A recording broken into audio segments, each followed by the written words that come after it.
اور میں be be کو رپورٹس جو بھیجتا تھا تو بی بی بڑی خوش ہوئی.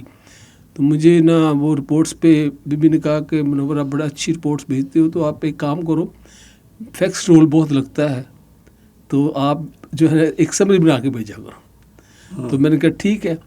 تو یہ بات ابھی چل ہی رہی تھی، تو میں وہ 96 نومبر کا مہینہ تھا گلزار ہاؤس میں، تو مجھے کہتی کہ مجھے آپ کی ضرورت ہے پنجاب میں میڈیا میں.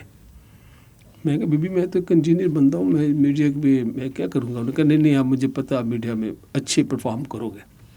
بہرحال جی بی بی کو اب میں انکار نہ کر سکا. وہ انکار نہ کرنے کی وجہ سے پھر مجھے کافی فیس کرنا پڑا، فائنینشیل بھی فیس کرنے پڑے، کیونکہ کمپنی تو ظاہر ہے کہ پھر ایک کام ہی ہو سکتا تھا. پھر بی بی کے ساتھ بھی ایسا اٹیچ ہوا کہ الیکشن جو ہے 97 کے وہ آگے، اس میں بی بی نے مجھے انچارج بنا دیا اپنی کمپین کے ساتھ کہ آپ میرے ساتھ ہیلی کاپٹر پہ جاؤ گے. تو بی بی کے پورے پنجاب کا میں نے جو ہے نا وہ ہیلی کاپٹر پہ ٹور کیا اور موبلائزیشن کی.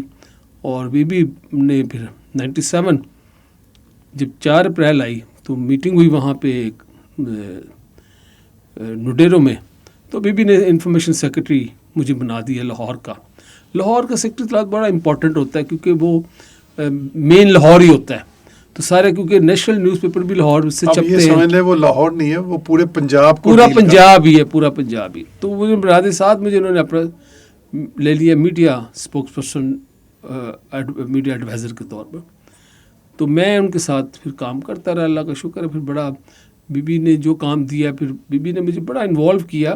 میرے خیال میں 10-12 سال محترمہ بے نظیر میں ان سے 96 سے لے کے ان کے آخری شہادت کے آخری دن تک، آخری لمحے تک، یعنی کہ 10 سال کے، ہاں 10 سال. سو انہوں نے انفارمیشن سیکرٹری کے طور پہ بھی میرا لانگسٹ پیریڈ ہے. پورے پیپلز پارٹی ہسٹری میں اتنا لمبا پیریڈ نہیں ہے. میں نے 9 سال انفارمیشن سیکرٹری لاہور کے گزارے. اچھا، آپ کی بڑی نظر رہی محترمہ بے نظیر بھٹو کی حکومت کو بھی آپ نے دیکھا، ماشاء اللہ بھی دیکھا آپ نے جنرل مشرف کا. اس کے بعد پھر دوبارہ پیپلز پارٹی کی حکومت آئی، آپ ان کا حصہ رہے، آپ ان کی فیڈرل بورڈ کی، ان کی باڈی کا بھی حصہ ہے، اس وقت بھی ہیں. تو یہ بتائیے اب آگے جو حکومت بنی ہے اس میں پیپلز پارٹی اور نون لیگ نے مل کے یہ حکومت بنائی.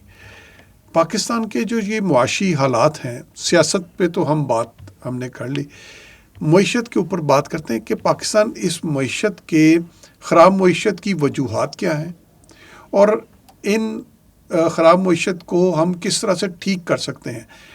آپ کی سجیشن کیا ہے اور آپ کے پاس کوئی فارمولہ ہے کہ اس ملک کو ترقی کی راہ پہ کیسے گامزن کیا جا سکتا ہے؟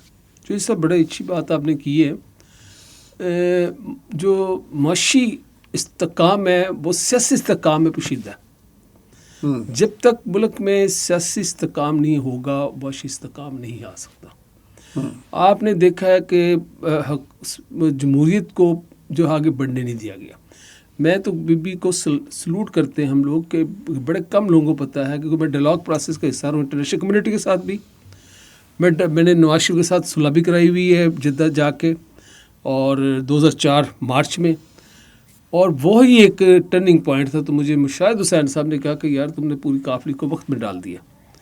سو بات یہ ہے کہ وہ جو میری اس کا انیشیٹو تھا اور میری اس میں ہیلپ اس نے کی تھی خواجہ سعد رفیق صاحب نے. سو ہم نے یہ مل کے ان کی گلے شکوے دور کیے. بڑے میاں صاحب بھی اس میٹنگ میں موجود تھے، سہیل ضیاء بٹ بھی موجود تھا. تو میاں نواز شریف صاحب کے گلے تھے وہ میں نے ان سے دور کیا، ایک 10 پوائنٹ ایجنڈا بنایا. وہ جو الٹیمیٹلی پھر بعد میں میثاق جمہوریت بنا 2006 میں 2 سال لگے تھے اسے میثاق جمہوریت کو سائن ہونے میں. سو بات یہ ہے کہ معاشی حالات تو آپ کے خراب ہونے تھے کہ آپ آپ نے ایوب کا معاشرہ دیکھا، آپ نے یحییٰ کا معاشرہ دیکھا، آپ نے ضیاء الحق کا معاشرہ دیکھا، مشرف کا معاشرہ دیکھا. کبھی بھی جو معاشرہ ہے نا، یہ کبھی بھی آپ کی یہ آرٹیفیشل اکانومی کو دکھا دیتے ہیں، لیکن یہ کبھی آپ کی ترقی کا راستہ نہیں کھولتے. کیونکہ وہ ترقی کا راستہ سیاسی لوگوں نے جنہوں نے جواب دینا ہوتا ہے عوام میں جا کے، یہ وہی دکھاتے ہیں. اور میں سمجھتا ہوں کہ اس وقت پیپلز پارٹی کا پروگرام ہے، وہ ہے، کیوں نہیں ہے، ہمارے پاس ہے. ہم سمجھتے ہیں کہ ہمارے پاس جتنے قابل لوگ ہیں کسی اور جماعت میں نہیں ہیں. اور اس وقت جو کٹھے انہوں نے حکومت سازی کر رہے ہیں اور جو کہ انشاءاللہ 9 تاریخ کو پریزیڈنٹ آصف علی زرداری بھی الیکٹ ہو جائیں گے، تو میں سمجھتا ہوں کہ یہ بڑا اچھا کر رہے ہیں. اور اگر یہ ملک ان کو پتہ ہے کہ بھائی معاشی حالات ٹھیک ہے، یہ بغیر اس ملک کا گزارا بھی نہیں ہے. پروگرام جیسے تک پہنچا کہ کیسے ممکن ہے، تو ندیم جیسا ممکن ایسے ہے کہ پاکستان کو نمبر 1 گرین پاکستان بنائے. Agriculture green Pakistan agriculture. آپ کے بنجر زمینیں پڑی ہوئی ہیں آپ کے پاس، جو ابھی آپ کو پتہ ہے کہ زرداری صاحب نے جو 100 ڈیم بنانے کا 2007-8 میں کیا تھا، اس میں سے 66 ڈیم بلوچستان میں بن گئے ہیں. یہ بلوچستان میں جو ہمیں وہاں پہ کم بیک ہوا ہے وہ ایسے نہیں ہو گیا. یہ بلوچیوں کو بھی پتہ ہے کہ انہوں نے یہاں آ کے ڈیم بنائے ہیں. ہمارا پانی جو ہے یا جمع ہوگا جو ضائع ہو جاتا تھا، اور وہ پانی جو ہے ہماری بنجر زمینوں کو آباد کرے گا، اور وہاں ایگریکلچر جو ہے وہ پروان چلے گی. یہی بات ہے پنجاب میں. سندھ میں بھی ڈیم بنے. یہ وہی پروگرام ہے جو ہم نے دیا تھا 2007-8 میں. کاش یہ اپنا ایران پاک گیس جو ہے یہ بنے دی جاتی. اس کو سیاسی کی آپ پاک ایران گیس اس منصوبے کی بات کر رہے ہیں جو آصف علی زرداری صاحب نے 2013 میں جب ان کی حکومت گئی تھی، ختم ہوئی تھی ٹنیور اس کا مکمل، اس سے پہلے انہوں نے سائن کر لیا تھا اور وہ گیس پاک ایران گیس کا منصوبہ ابھی تک مکمل نہیں ہوا، یعنی کہ امپلیمنٹ نہیں ہوا، اس کے اوپر عمل درآمد نہیں. انہوں نے ایران نے تو پاکستان تک پہنچا دیا، پاکستان نے آگے ان کو لے کے چلنا تھا، لیکن وہ سیاست کی نظر ہو رہا ہے. ابھی بھی میں سمجھتا ہوں کہ آصف علی زرداری صاحب کی فرسٹ پرائرٹی بھی یہی ہوگی کہ وہ پاک ایران گیس پائپ لائن کو کریں، کیونکہ معاشی حالات اس سے بہتر ہوں گے. اور ایک جو میں سمجھتا ہوں کہ جو لوگوں کے بچوں کے آنے والی جنریشن کے لیے ضروری ہے نا، وہ ہے آئی ٹی کی فیلڈ. بھائی آئی ٹی کی فیلڈ ایسا ہے کہ جس میں آپ اگر ڈیجیٹل سٹی بنا دیں کوئی، جس میں کرنسی بین کر دی جائے، اس میں کاغذ کی کرنسی بالکل نہ ہو، پلاسٹک کی کرنسی بالکل نہ ہو، اور وہاں پہ اندر ہی اس سٹی کے اندر ہی، یہ میرا آئیڈیا ہے، میں نے پی ٹی وی پہ بھی بات کی تھی یہ الیکشن سے پہلے. سو بات یہ ہے کہ اس سٹی میں پلازے بھی ہوں، اندر ہی سب کچھ ہو، اور روزگار کے مواقع وہاں پہ، اور آپ 2 کروڑ بچوں کو اگر وہاں انوالو کرنے میں کامیاب ہو جاتے ہیں، تو آپ کی 3 سال کا جو پروگرام ہے، 3 سال کے اندر جو آئی ٹی سٹی بنے، جو کہ ڈیجیٹل سٹی بنے، 3 سال کے بعد $50 بلین کی ایکسپورٹ آئی ٹی کی. یہ پہلے بھی اپنا انہوں نے اپنا جو ہے گوگل والوں نے کہا تھا کہ جی ہم بناتے ہیں، پیسہ بھی ہم لگے، اور پیسہ بھی باہر سے آ جائے گا. پیسہ بھی کوئی زیادہ نہیں چاہیے، $30-35 بلین جو ہے وہ باہر کی کمپنی دینے کے لیے تیار ہے پاکستان کو. سو پاکستان میں سیاسی استحکام ہوگا تو معاشی استحکام بھی آ جائے گا. اچھا، اس میں ڈیجیٹل سٹی جو ہے، جو آپ نے آئیڈیا دیا، یہ تو آلریڈی انڈیا میں اس کے اوپر کام ہو بھی رہا ہے، اور وہاں پہ بڑی تیزی کے ساتھ ڈیجیٹل سٹی بنا رہے ہیں. اس میں انہوں نے 25 کروڑ جابس جنریٹ کرنے کی انہوں نے اناؤنس کیا ہوا ہے کہ ہم اتنا کریں گے. اب یہ پتہ نہیں کہ وہ اس انڈیا میں ڈیجیٹل سٹی ایک بن چکی ہے بنگلور میں، جی، اور وہاں پہ کرنسی جو ہے کاغذ کی کرنسی بالکل بین ہے. وہاں کوئی اے ٹی ایم نہیں ہے، وہاں پہ کوئی جو ہے وہ پلاسٹک کرنسی نہیں ہے. اس سٹی کے اندر جب کوئی بندہ چلا جاتا ہے تو اس کے پاس صرف یہ موبائل ہے، اور اس موبائل کا جو ان کو سب سے بڑا فائدہ ہو رہا ہے کہ ہر بندہ ٹیکس نیٹ میں آ رہا ہے. اور ٹیکس نیٹ میں آنے کا مطلب ہے کہ ان کا نہ کہ ایکسپورٹ بڑھ رہی ہے، اس کے علاوہ ان کی جو ہے وہ ٹیکس کلیکشن بھی بڑھ رہی ہے، ریونیو، کیونکہ ہر دکاندار وہاں ٹیکس دینا شروع ہو گیا. ایون وہاں پہ آپ نے شوز پالش کروانے ہیں تو وہ بھی آپ اس کو پیمنٹ کریں گے موبائل کے ذریعے. آپ نے وہاں پہ کسی ریڈی سے کوئی چیز لینی ہے تو اگر تو وہاں ریڈی ہے کوئی نہیں، کوئی چیز بھی پرچیز کرنی ہے، کسی بھی اسٹور میں جاتے ہیں، برانڈز وہاں پہ موجود ہیں، بہت سارے کے سارے اس میں جا کے وہ اپنا موبائل ایپ کے ذریعے وہ وہاں پیمنٹیں ہو رہی ہیں. سو میں اگر آپ اسے ماڈل سٹی لاہور کو کر دیں یا کراچی کو کر دیں، آپ حیران ہوں گے کہ آپ کو کسی ایڈ کی ضرورت نہیں ہے. 3 سال کے اندر آئی ایم ایف کو آپ فارغ کرتے ہیں، کیونکہ لاہور کے اندر لاکھوں کی تعداد میں ایسے لوگ ہیں جو $1 ٹیکس نہیں دیتے. اچھا، یہ کیا وجہ ہے کہ لاہور سمیت پورے پاکستان کے اندر یہ ایسا کلچر کیوں ہے؟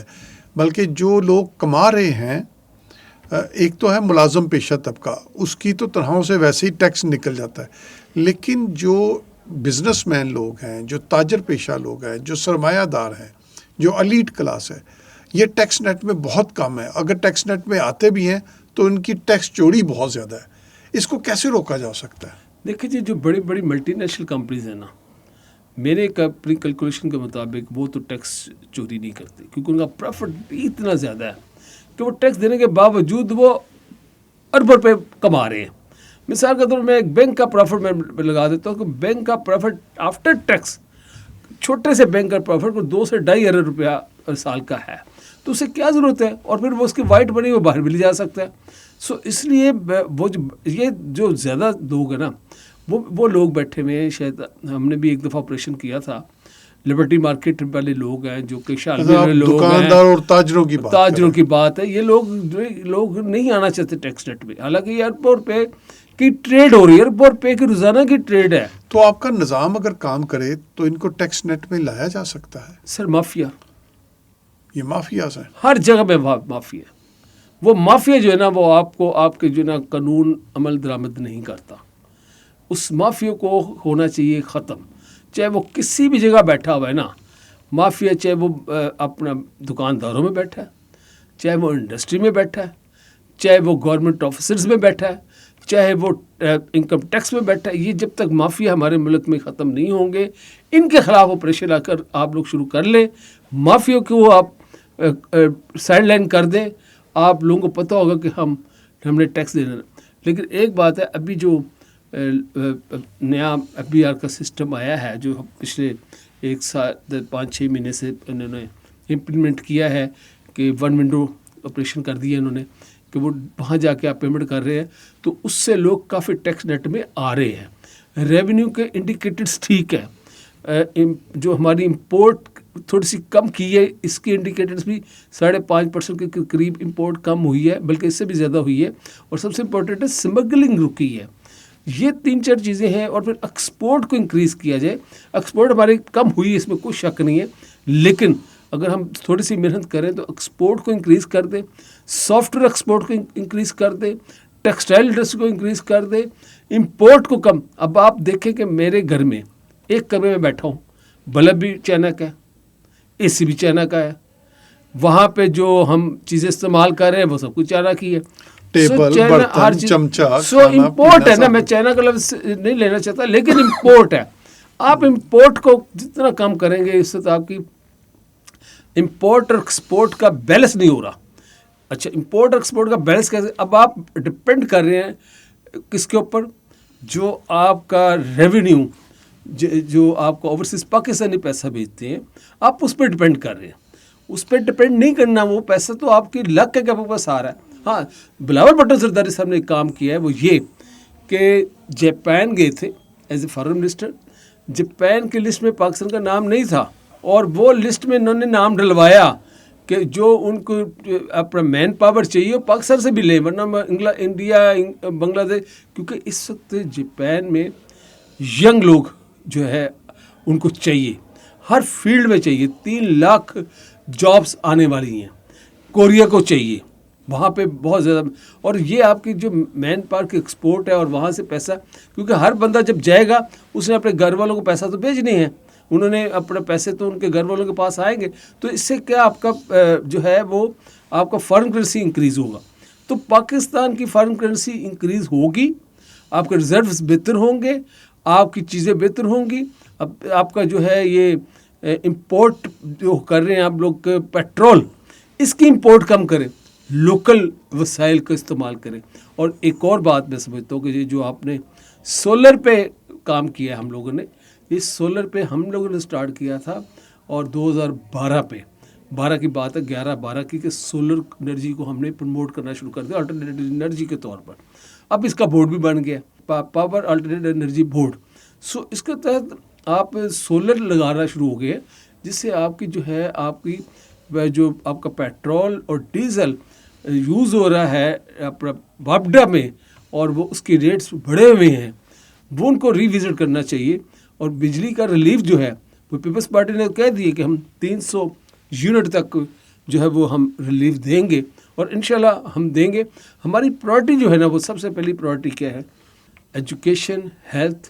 جو ہے اس وقت 2 کروڑ بچے اسکولوں میں نہیں جا رہے.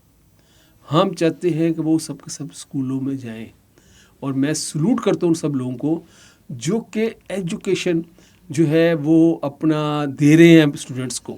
یونیورسٹیوں کو, جو چارٹرڈ یونیورسٹی ہیں اور جو کالج ٹیکنیکل کالجز بنے, ٹیکنیکل کالج جو ہے نا وہ بنانے کی بہت اشد ضرورت ہے. پنجاب میں سب سے بڑا پرائیویٹ سیکٹر میں جو اسکول سسٹمز ہیں, سب سے بڑا نیٹ ورک منہاج القرآن کا ہے. شیخ الاسلام ڈاکٹر طاہر القادری نے منہاج ایجوکیشن سوسائٹی کے پلیٹ فارم سے تقریباً 750 اسکول پورے پنجاب میں انٹروڈیوس کریں, جو بہت کم فیس کے اوپر کام کریں. ہمارے پروگرام کا وقت ختم ہوتا جا رہا ہے. آپ نے بڑے خوبصورت انداز میں پاکستان کے سولوشنز بتائے کہ پاکستان کو گرین سٹی ہونا چاہیے. پاکستان کی آپ نے آئی ٹی سٹی کا بھی آئیڈیا دیا, اور اس کے بعد آپ نے ایجوکیشن اور ہیلتھ کا بھی ذکر کیا. تو یہ میرا آخری سوال ہے, اس کے بعد پھر میں آپ سے ایک پیغام لوں گا اپنے اسٹوڈنٹس کے نام. تو میرا یہ سوال یہ ہے کہ پاکستان کی ترقی یا پوری دنیا میں وہ انرجی سے وابستہ ہے. پاکستان میں اس وقت جو یونٹ کی قیمت ہے وہ قریباً 54 روپے کے قریب جا چکی ہے, جبکہ ہمارے پڑوسی ملک میں جو ہمارے ساتھ ہی آزاد ہوا تھا انڈیا, وہاں پہ 2 روپے 30 پیسے ہے. تو یہ اتنا بڑا گیپ ہے.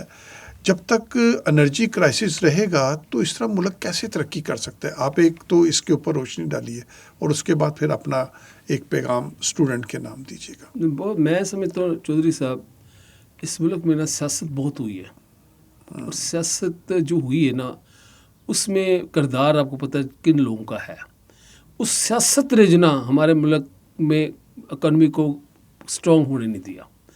اب چھوڑ دے سیاست کو, اب سیاست چھوڑ دے. سیاست صرف سیاستدانوں کا کام ہے اور کسی کا کام نہیں ہے, نہ یہ میڈیا کا کام ہے. میڈیا بھی سیاست چھوڑ دے. میڈیا بھی اپنا جو ہے وہ جو عوام کے بہتری کے لیے پروگرام ہے وہ کریں. ہم آپس میں لڑا کے اپنے ریٹنگ بڑھا لیتے ہیں. ریٹنگ نہیں بڑھانی ہمیں ریٹنگ عوام کے دلوں میں بڑھانی ہے. وہ اس کے لیے میں سمجھتا ہوں تمام سیاستدان, تمام اسٹیک ہولڈرز ملک کے, ان کو چاہیے کہ وہ جو ہے نا عوام کے دلوں میں ریٹنگ بڑھائیں. جب عوام کے دلوں میں ریٹنگ بڑھ جائے گی نا تو اس ملک میں ہر چیز ٹھیک ہونا شروع ہو جائے, آٹومیٹک ٹھیک ہونا شروع ہو جائے. اس میں کوئی شک نہیں ہے کہ سیاستدان کا کردار بڑا اہم رہا ہے, اور آئندہ بھی انشاءاللہ سیاستدان اپنا کردار اس میں جو ہے وہ اپنا کردار ادا کریں گے. اب رہی بات جو آپ کہہ رہے تھے کہ بھئی کہ اکانومی, میں پھر اسی پہ آؤں گا کہ اکانومی جو ہے نا وہ ٹھیک ہی اسی طرح ہو سکتی ہے کہ سیاستدانوں کو ان کا کام کرنے دیا جائے. بالکل آپ ٹھیک فرما رہے ہیں چودھری صاحب. اب یہ ہے میں آپ سے گزارش کر کہ ہمارے اسٹوڈنٹ کے لیے آپ کوئی پیغام دینا چاہیں. میرا پیغام ہے جی اسٹوڈنٹس کے لیے, ینگ جنریشن کے لیے, فیوچر ان کا ہے. اس وقت یوتھ جو ہے نا سب سے زیادہ پاورفل ہے. ہم نہیں دے سکے آپ لوگوں کو کچھ, لیکن آپ نے اس ملک کو دینا ہے. ہم سمجھتے ہیں کہ جنریشن نے, آپ لوگوں نے نکلنا ہے اور آپ نے اس ملک کو دینا ہے. اور اس کے لیے میں صرف ایک بات ضرور کروں گا, ڈگری آپ کے کام نہیں آنی, آپ کی اسکل کام آنی ہے. اسکل ڈیولپمنٹ کی میں یونیورسٹیوں کو ریکویسٹ کروں گا, اسکل ڈیولپمنٹ کے پروگرام کریں. بچوں کو ڈگری دینے کے بعد 2-3 ماہ کا اسکل ڈیولپمنٹ, ان کو بتائیں کہ آپ نے یہ بننا ہے, یہ کرنا ہے, اس یہ کر کے لے کے جانا ہے. آپ لوگ ڈگری لینے کے بعد نوکریاں ڈھونڈنے شروع کر دیتے ہیں. پلیز نوکریاں نہ ڈھونڈیں. اپنی اندر جو آپ کی گرومنگ ہے نا, وہ ماں باپ کو بھی کہوں گا بچوں کی گرومنگ کریں, کیونکہ جن بچوں کی گرومنگ ہوئی ہے نا انہیں نے بچوں نے ترقی کی ہے. آپ دنیا میں دیکھ لیں جو ٹاپ لیول میں بیٹھے ہوئے ہیں, انڈیا کے لوگ بیٹھے ہوئے ہیں, ان کی گرومنگ بہت اچھی ہوئی ہے.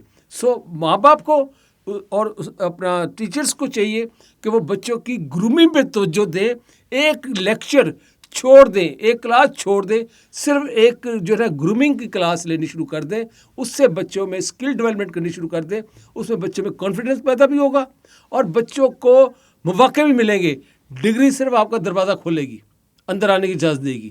آگے آپ کی گرومنگ, میں جب انٹرویو کرتا ہوں نا تو میں دروازہ کھول دیتا ہوں. بچے نے ایم ایس سی کر لی ہے, بی ایس سی کر لی ہے, لیکن افسوس ہوتا ہے کہ جب اس سے اگر بی ایس سی اس نے الیکٹریکل کی ہے تو میں نے الیکٹریکل کے کوشچنس کیے ہیں تو اسے نہیں آتا, کیونکہ اس کو گرومنگ نہیں ہوئی, اس کو سکھایا نہیں گیا. وہ اس لیے آپ جو ہے ٹیکنیکل نالج اور جو آپ کر رہے ہیں, جہاں بیٹھے ہیں نا, اپنی گرومنگ پہ توجہ دیں اور اسکل ڈیولپمنٹ کریں. بہت شکریہ, بہت مہربانی. بہت شکریہ چودھری منور انجم صاحب. حاضرین ناظرین، آپ نے چودھری منور انجم صاحب کی گفتگو سنی. ان کی گفتگو کا ماخذ یہ تھا کہ انہوں نے کہا کہ پاکستان کو گرین کرنا چاہیے، پاکستان میں آئی ٹی کا سٹی بنانا چاہیے، اور پاکستان میں اور اسٹوڈنٹ کے حوالے سے جو انہوں نے گفتگو کی کہ اسٹوڈنٹ ڈگری ضرور حاصل کریں لیکن اس کے ساتھ ساتھ اپنے اندر چھپی ہوئی صلاحیتوں کو اجاگر کریں اور اسکل ڈیولپمنٹ پہ اوپر غور کریں، یعنی کہ آئی ٹی کے چھوٹے چھوٹے کورس کریں اور اپنے اس شعبے کے اندر جس میں ان کو تھوڑی سی مہارت حاصل ہے اس ٹیکنیکل ایجوکیشن کو بھی وہ پروموٹ کریں اور اس کو آگے لے کے چلیں. اس طریقے سے نوجوان پاکستان کی ترقی میں اپنا کردار بھی ادا کر سکیں گے، نوجوان بھی ترقی کریں گے اور یہ ملک بھی ترقی کرے گا. اپنے انہی الفاظ کے ساتھ ندیم چودھری کو اجازت دیجیے. خدا حافظ. Bringing radio back into life. MUL Online Radio.